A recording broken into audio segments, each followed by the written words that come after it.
batteries. That's what we're talking about. So I'm going to throw out some things at you. Okay. And you can react just as you will, because I didn't prepare you for any of this. No. So doing battery repair for cell phones, and I would lump tablets into this as well, because tablets are just big smartphones, basically. So to kick this off, for anybody who's listening, this is not going to be like a how to do a battery repair video. We are just going to talk about the business side of doing these repairs and some challenges that come with it, and why to do battery repair, why not to do battery repair, and why it can be problematic. So, battery repairs. They're the second most common repair behind screens. You'd probably agree with that. Sounds about right. Yeah. They're also one of the most profitable repairs. And just for context on that, if you're looking to do your own battery, or if you are looking to do batteries as a side hustle or as part of a business, batteries, depending on the device that you're doing the repair on, batteries can be as cheap as a couple bucks, $3, $4, $5. I'd say $12 might be on the expensive side for replacement batteries. If you go OEM, maybe a little bit more than that, but they're typically not very expensive at all. They're typically an easy repair to do. They don't take up a ton of time to do. And in our area, a battery replacement, depending on the device, could be as little as, a lot of places charge, around $59, and then it can go up to about $120. I've seen some places do them as low as like $40, but the profit margin is pretty good when it comes to battery repairs. But I'm going to throw some other things out at you. Battery repairs are also the most refunded repairs. Yeah, that was my first thought when you said that. I was like, okay, there might be some caveats to that profit margin, and that was the first thing. So it's the most refunded repair, and that's by volume. So Okay. To put that into context, so that's the second most common repair behind screens, but the gap there is massive. For an iPhone, for an example, we might do 50 or 80 screens before we do a battery on one. And so for batteries to be the most refunded repair over screens, when you're only doing one for every 50 or 80 screens, that's quite a bit. That's a problem. At least it can be a problem. It's also the number 2 cause of negative reviews. Number 1 being poor communication. And I think that's probably going to be a topic for another podcast. Just poor communication and its impact on businesses. But would you say that that's probably been your experience as well? Is that when it comes to most negative reviews, it's probably due to some sort of poor communication between the client and us? That's what the data says, yeah. That's what the data says. The number 2 being a battery replacement gone haywire. And the number 2 cause of negative reviews. I think it could be even worse than that. You could probably get batteries bumped past communication if you were to, every time someone comes in and says, I need a battery, just replace their battery, it'd probably start to, Yes. So if you run a company that's really good with communication but really bad with setting expectations, batteries could be the number 1 cause of negative reviews, for sure. Easy. Battery repairs are the most misdiagnosed repair. Would you agree with that? Yes. Yeah. Okay. So let's put all of this into, let's take a look at lithium-ion batteries. So lithium-ion batteries they're going to degrade over time. That's just a fact. That's just how the physics currently work with batteries. I'm not going to go do a deep dive into the physics of it, though I might link a video to this for people to go watch that actually explains the physics behind lithium ion batteries. And there's a lot to it, but they will degrade over time, and it does not matter who you buy your cell phone from. It's going to degrade over time. Doesn't matter if it's Samsung, if it's Google, if it's Apple, Motorola. It's going to degrade over time. You can expect that if you buy a brand new phone today and you use it every single day, that 3 years from now, 3, 4, 5 years from now, probably around the 3-year mark, you're going to notice that your battery has degraded. Now, battery, the degradation of a battery can be accelerated over that time, not just by use. Exposing batteries to extreme heat or extreme cold. So, leaving your phone on your dashboard parked outside on a hot summer day can do bad things to your battery. Charging habits, including wireless charging, can degrade a battery faster. Using bad or dirty charge ports can. Using unauthorized cables, charging cables can. And then applications and software can also degrade your battery life prematurely. I bet that list right there you should put in the notes. People will probably be clamoring to peek at that again. So I'm probably going to put a lot of what I typed up here for my notes into the description. Yeah. Because, like I said, this is the most misdiagnosed thing, and it can lead to problems for businesses if they don't know what they're doing when it comes to battery replacement. So signs that you actually need a replacement battery. What you want to see if a client walks in and they're like, I need a new battery. They're always really vague like that. You need to know what the symptoms are, because the battery itself could be bad. But a bad battery life could also be a symptom of something else going on. So a sign of a bad battery is typically that you need to charge the phone more frequently. That's obvious. But this is also just over a longer period of time. The battery seems to be discharging much faster, but it also seems to be charging quicker than it usually does. So if your battery usually takes an hour and a half to charge up to full, but 3 years later it might take 45 minutes to charge up to full, that's a battery that's lost capacity. Now, there are signs that maybe a battery has gone bad due to something else, or maybe the battery itself isn't bad, but someone has diagnosed the phone as having a bad battery. And one of those things could be sudden power loss. So you're using the device, you're watching YouTube, you're on a phone call, and then the phone just dies. Just out of the blue, just dies. That could be a sign that there's something wrong with the phone itself and not the actual battery. Irregular charging. So a phone that all of a sudden starts charging really quickly could be a problem. The best way to kind of diagnose this is to hook up your phone to an amp reader, which is going to tell you how it's drawing amperage. And and that number should be pretty steady.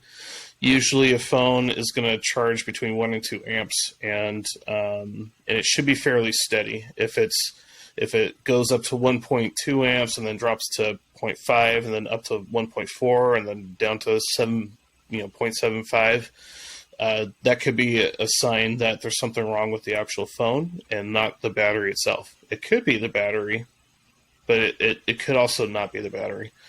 And then a third one that we see is power leakage. And so the best way to diagnose that is if you have tools, you can use it with tools. I know if you go to like a Samsung authorized repair center, they have the tools to test it right off the bat. Um, but I'm going to go out and say that most repair places probably don't have the specialized tools for it. But the best way to actually to test this theory is if you charge the phone up and then you power the phone off and then you check on it several hours later, there'll be a significant discharge in the device. So if you charge up a phone to 100%, power the phone off, come back the next day.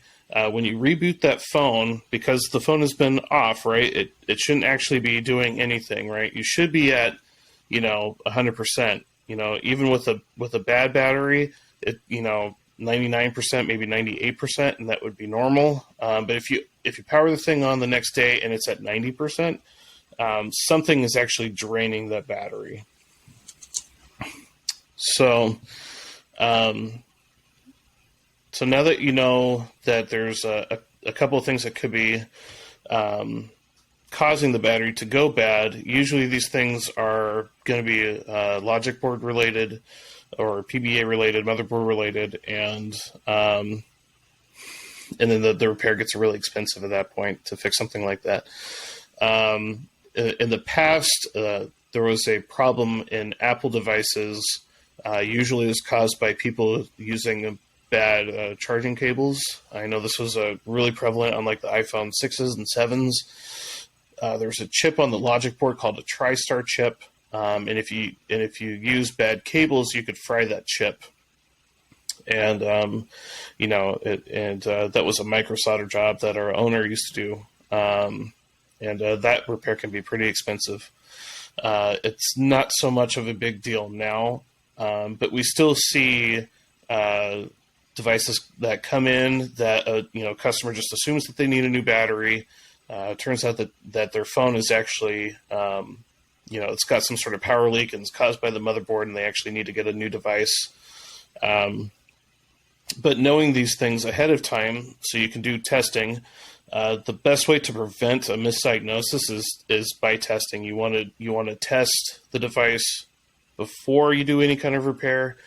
And then when you do the repair, you want to put the phone in a state where you can do more testing afterwards, of course. We always did charge and drain tests. So that's, you try to charge the phone over like a 5-minute period. You also drain the battery over like a 20-minute period. Of course, using amp readers to see if it's drawing steady power, or if it's drawing power all over the place. That's another thing that we did to try to circumvent any issues. Do you have anything that you want to add to any of this? Any other thoughts that are jumping out at you? No, it's a good topic. Yeah, it's batteries have been a cause of many a headache at our business and our former business.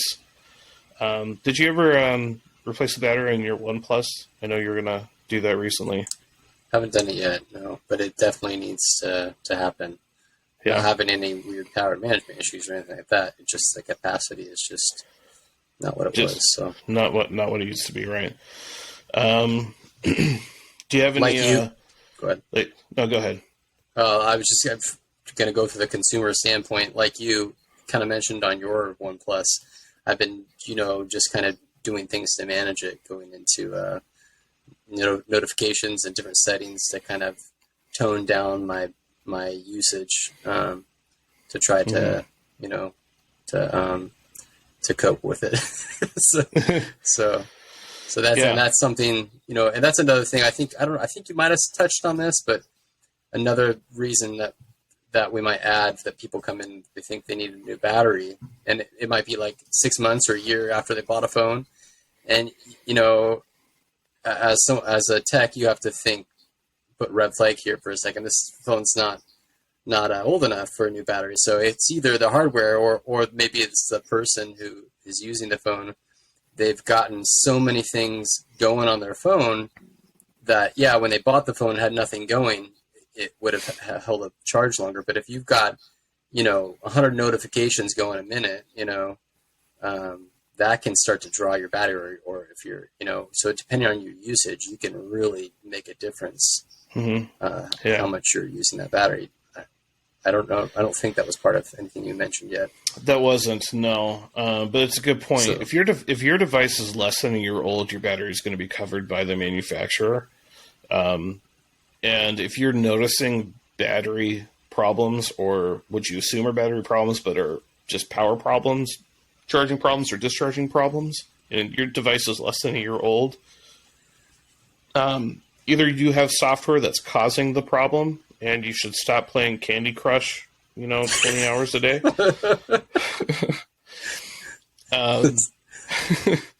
That's a diagnosis. That's a little outside of our realm to be criticizing. I'm going to make sure to put that in the description. Okay. What could be problems? Well, your motherboard could be the problem of a bad battery. It also could be Candy Crush and playing Candy. It probably isn't going to be Do people still play Candy Crush on their phones? I don't know. I was just thinking the same thing. Maybe you should come up with a more modern example, John. Geesh. I just dated myself, man.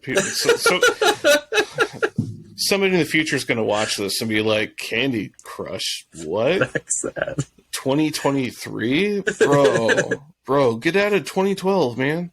Yeah. You're right, yeah. So, but, maybe it's not Candy Crush. Maybe you're watching TikTok just all day, and that's your thing, is you just, To be honest with you, more likely it's something, more likely I think it's something, anything that, it's your own usage, sure, that could do it, but there's some applications or certain things that will draw when you're not using them. Those are the ones you got to look out for. So like a notification or something that's not a notification, something running in the background. I like our OnePlus because it'll tell us. I don't know if other phones do this or not. I'm trying to think of some of my Samsung phones, or tell me if your iPhone, the OnePlus is really great about telling you. I really like the battery health kind of features where it'll let you know if something's running in the background draining battery. Yeah, I do like that about my OnePlus. I don't know if it's a OnePlus feature or if it's an Android. Yeah, that's what I was wondering. Is it an Android feature? And then I do like the iPhone. It's so easy to go into an iPhone and look up the battery health. That's something that all phones should have. Right. But I can't remember another phone, whether it be a Pixel or a Samsung or I do OnePlus has its own version of Android, right? So maybe it's all of the manufacturers have their own version UI, right? So I can't think of. I think it's just a OnePlus thing, but you have to let me know if you recall it for another phone. So OnePlus was my first step back into Android in several years. Right. So, I will tell you that I'm about to get into the Samsung world shortly. We'll see. Is this the first time hearing about this? This is the first you're hearing about it. This is the first you're hearing. So I that I adore my OnePlus 7T Pro McLaren. I adore it so much that I didn't sell this one to you like I had originally intended. I had to buy a different one to sell to you. That's a true story. Because I just could not give this one up. But I am so irritated with OnePlus right now, and specifically with this phone. It just received its last security update. We were promised that we would be able to upgrade it to Android 12. And get all the features that come with Android 12, or most of them, including better power efficiency, right? So you can maintain some of your battery life. And so the phone at this point is 3 years old. It's, I don't like not having the security updates.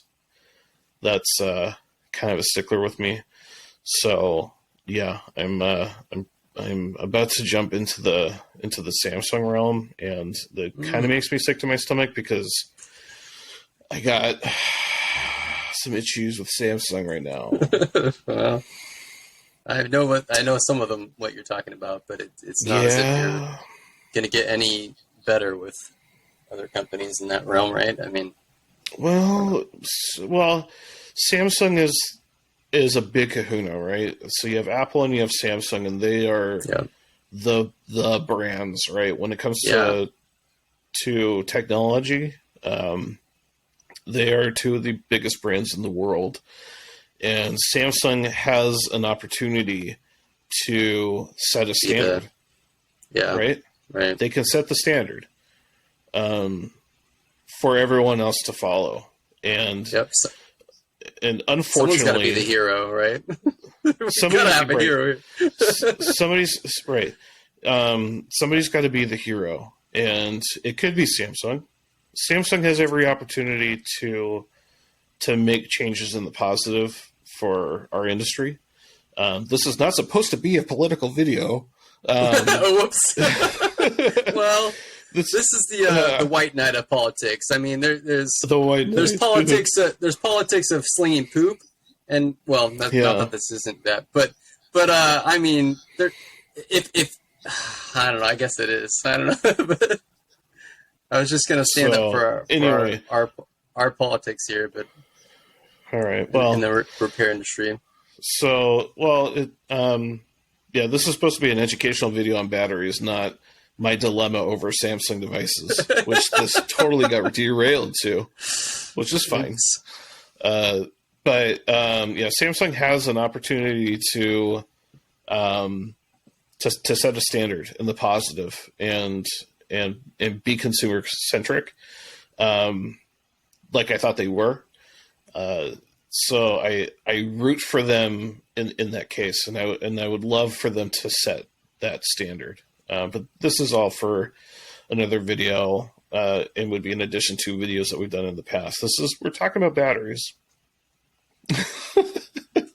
Right, anyway, back to batteries.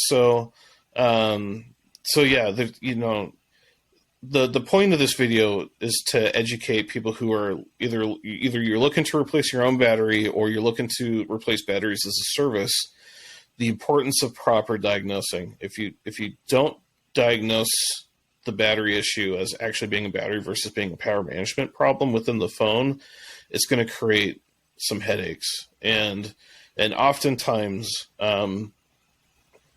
replacing a battery is only a Band-Aid solution. Because a power management problem will basically just accelerate the degrade of a battery, right? And so, like you mentioned before, you could replace an iPhone can come in. It doesn't have to be an iPhone; it could be any phone. But an iPhone comes in, and they're like, "I need a new battery," and because this one I have to charge it up all the time, they didn't tell you about any of the other symptoms. You didn't do any testing. It's really easy to do an iPhone battery. So, you take the old one out, put the new one in. You just got yourself $50 for a 10-minute job. That's great. Super profitable. And then 4 months later, the customer comes back and they're like, you sold me a bad battery. Why does this battery only last me 4 months when the original battery lasted me 3.5 years? It's because you didn't diagnose it. And whatever is going on with the phone, whatever power leakage it may have, or whatever glitch that is going on with it, it took a good battery and over the period of 4 months made a bad battery. Is what happened, and we saw it enough to the point where we had to basically create like a sheet for all of our technicians to do proper testing, and so. A battery physical repair should only take 5 to 10 minutes to actually do, but you really need to be putting in probably 30 minutes worth of pre and post testing to try to mitigate future problems with clients who think that that you gave them a bad battery when in actuality they have a bad phone. And I'm sure you've experienced that too, Brandon. Oh yeah, yep. I mean, a lot. Yeah, yep. Happens a lot. And if you have the right tools, and you're transparent and you're doing testing, you can have those conversations with clients, right? And this goes back to the number one cause of negative reviews, right? Which is bad communication, right? if you're able to do proper testing and get back to a client and be like, look, I'm putting this through testing and I'm not positive that this is a battery problem. A new battery may have alleviated, solved the symptoms. But if, like I said, if it came in and you put it on an amp-reader and the amp-reader is just bouncing all over the place and a new battery fixes that, it doesn't necessarily mean that the battery was causing the amp issues, right? It could be a bad charge port that's causing that. It could be something wrong with the phone itself, and it's about to take a good battery and make it bad again. So just know that these are some of the headaches that come with battery repairs. Unlike screen repairs, which are way more straightforward, it's really easy to diagnose a bad screen, right? You look at it. You look at it. Does it work or is it not? Is it broken? Right? pretty easy to diagnose, unless it's a Pixel 1 or 2, or one of the A series where you look at it and it looks like it has no crack in it, and there is no crack in the glass itself. But if you put it in the right light, you can see a crack in the LCD. That's just insane. But screens are much easier to diagnose, right? You look at it. Is it working or is it broken? And then when you replace it, does the screen turn on and not broken? Those are really, simple things to test that you can test fairly quickly. And then of course, testing, touch and whatnot, 5 minutes, of testing for screen, right? Or less than 5 minutes, right? To test out a screen, maybe 1 minute to test out a screen, and you can feel pretty good about that repair. But batteries are like a whole other animal. And yeah, we've seen a ton of problems. But like I said, if you do proper testing and you set proper expectations with clients, you can save yourself a ton of headache. Is there anything that you wanted to add to that at all, Brandon? No. I think that definitely not from the business standpoint. From the consumer standpoint, I can imagine. I think this is you kind of talking to businesses here, but I bet you that a lot of consumers, would probably be interested in a lot of this kind of thing too. I think there's a lot of I don't know what to say misinformation, but there's a lot of ignorance out there in the realm of batteries, both from the business and the consumer side. So you go onto YouTube, there is a ton of misinformation when it comes to batteries. Yeah. And on the consumer end, it's very easy to assume that you have a battery problem. Right. And then like you said, if you do some searches, you can, it's, you'll agree with this, how many times someone's come in and I looked up on YouTube, this is what I found, and this is definitely one of those cases with batteries that it's a lot of bad information. So you get the people who are just like, I looked this up on YouTube and YouTube says that I have this problem. Pixel 4 XL is a perfect example of that. Yeah. Right. The Pixel 4 XL is a perfect example of people getting a lot of misinformation about, because that one had it's a board issue or sort of. Well, right, you're right. The issue was the connection itself between the board and the battery, right? An engineering problem. Yeah. So, not to poop on Google too much, because all right, so they've had a battery problem with the Pixel 4 XL. Okay.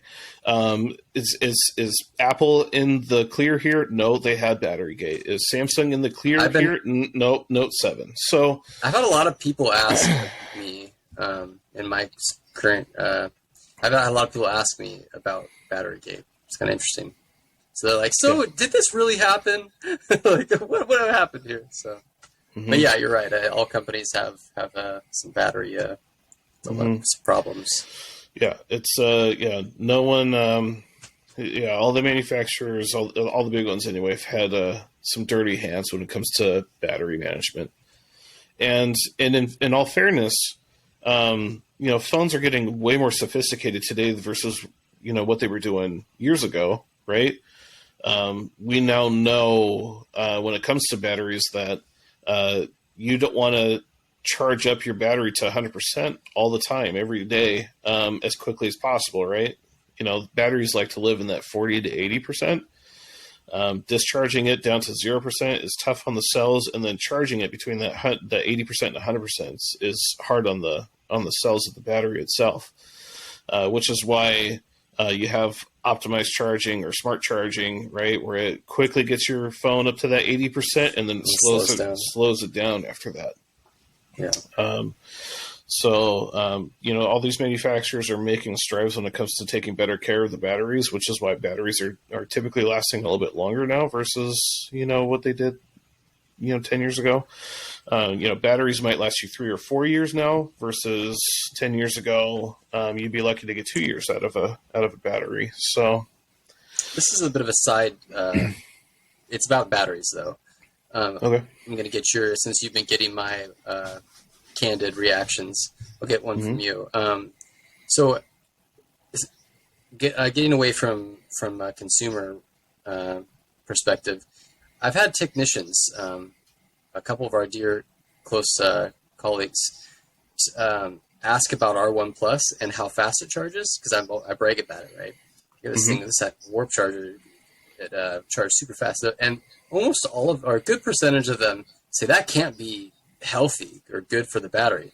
And it makes me think, you were just talking about how the chargers will protect the battery by, doing what you just mentioned about the 80% thing. What would you say to those people? Is it unhealthy, less healthy for our warp charger to charge so fast? Or do they have things in place? My response to that is always, don't take my word on it. Do some research on it, which sure. I actually did, especially which I did again before doing this topic.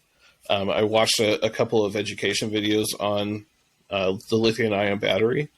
And like I said, when it comes to smart charging now and optimized charging, I think on our OnePlus we have an optimized mode, I think is what it's called. I could be wrong.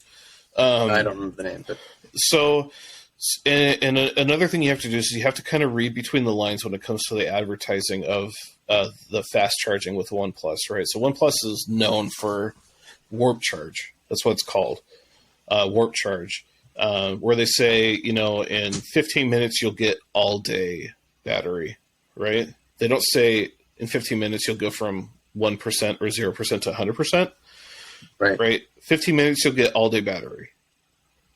And what the phone is doing is it's charging up to 80% as fast as it can, basically.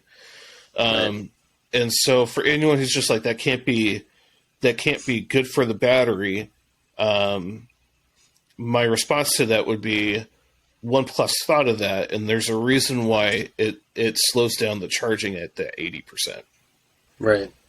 So yeah, you can warp charge, but it's only going to warp charge up until that 80%, and then it's going to slow down.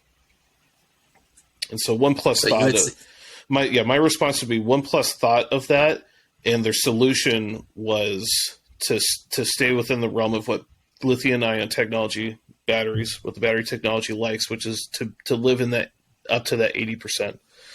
And so they think that they can healthily charge it really fast up until 80%, and then after that it slows way down. So that's my response. So you would say it's probably not less safe to do what they're doing because they stop at 80. Right. Yeah. Yeah. Now, whether or not a OnePlus battery is going to last as long as like a Samsung battery or an iPhone battery, that would be one part of that question, I suppose, right? Right. So my experience with my OnePlus has been, and I'm at about the 2-year mark of owning it. I'm getting, I would say that it's not as good as what it was 2 years ago. But after tweaking the software a little bit, because I had some apps that were draining the battery, it's gotten back up to what my expectation is for that battery. Yeah. So small sample size there too. But. Yeah. The other thing that, and this is something that you and I have noticed about the phone too, is, the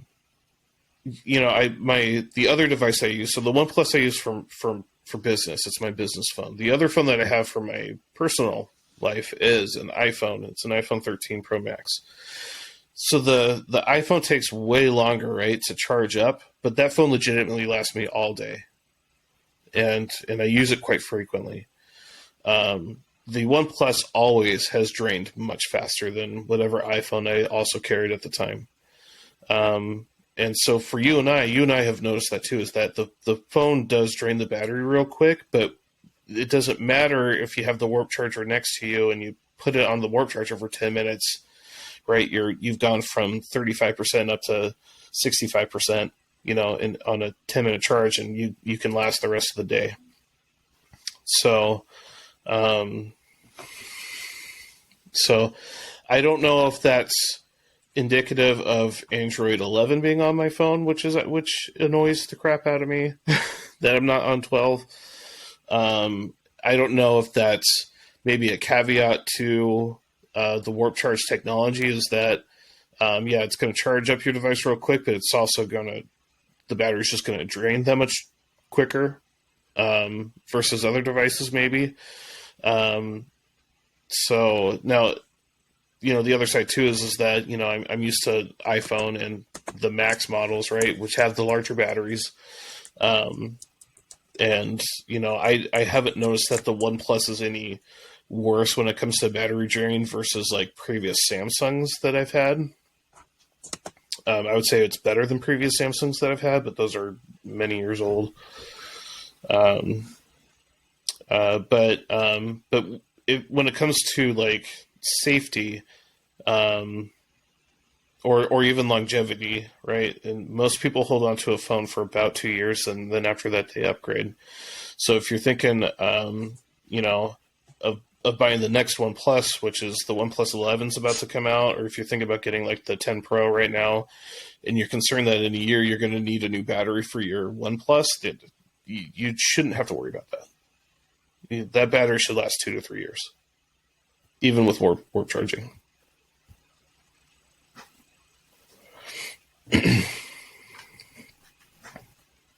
You've had your OnePlus for about the same amount of time, and you're about to replace the battery on it. Well, I probably will either way, but I'm looking at that S23 Ultra, little plug there. So gotta have that 200 megapixel camera. Yeah, right. It's pretty nice, actually. The 200 megapixel. I've always wanted to blow up a picture to the size of a skyscraper. So, yeah, you can do that now. So. I can, perfect. I'm gonna, man. I cannot wait to get an S23 Ultra, take a picture of like my kid, and then go to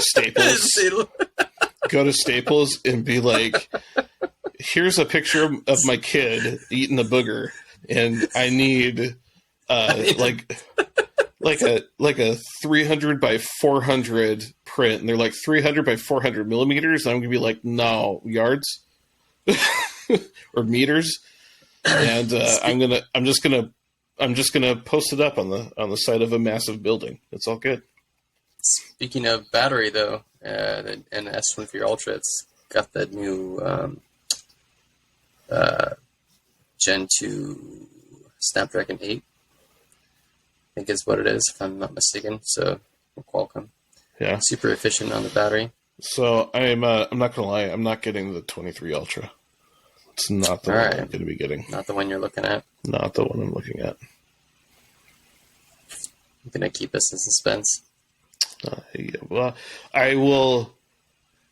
I'll drop a hint. It flips. All right. Well, interesting. I can't figure that one out. Can't figure that one out. Which one could it be? It flips, and it's the 4th generation. Well, I would ask you more about it, but I think we've gone enough on rabbit trails already. So. We've gone from diagnosing batteries to Samsung and massive pictures capability. It's great. All right, we'll just end it here. Perfect.